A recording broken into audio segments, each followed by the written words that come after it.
Good afternoon, ladies and gentlemen. Let's just speak up to being recorded, right? On behalf of the WRVS Heritage Project, we'd like to welcome you this afternoon to our play. The play's been written by the group, which was run in the Old Town with Faith over there. And I'm not going to tell you everyone's names because they're going to introduce themselves in a minute. So if you do think something's funny, laugh out loud, right? Don't boo too loud. That isn't funny.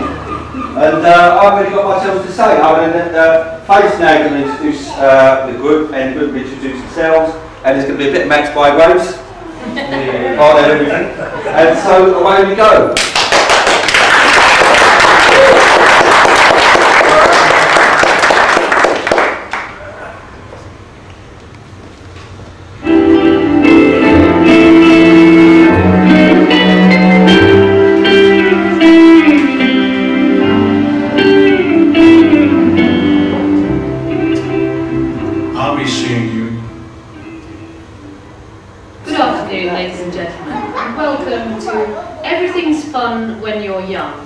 A WRVS Heritage Plus wireless program.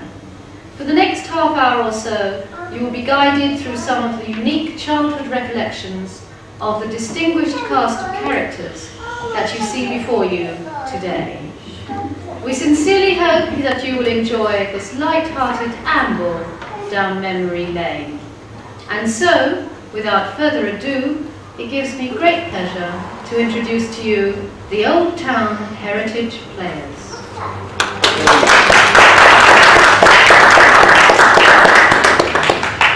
Hello, my name is Anne Novotny. I was born some time ago in Beckenham, and apart from a short time during the war, when our house was requisitioned by the army, I lived in that same house until 1995. Mike Ellis. I was born in 1937 in my grandparents' cottage on the Paddockhurst estate in Sussex, where my grandfather was a gamekeeper. Christine Warrington, a maid of Kent. I was born 5 years after the war in Tunbridge Wells and spent some of my childhood on a ranch in Canada.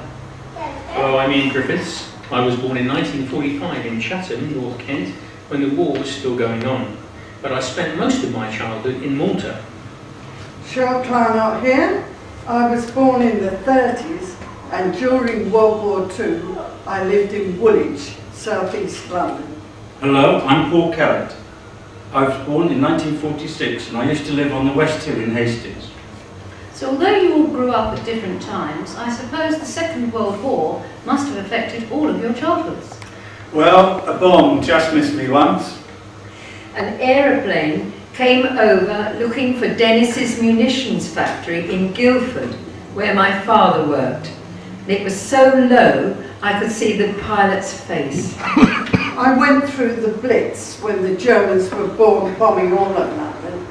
At night, when the air raids were expected, my mum would suggest we go for a trip to an underground shelter, or the Chislehurst Caves, or the London Underground. But on nice sunny days and nights, we went down our own shelter in the garden with a candle. My mother wouldn't go down into the caves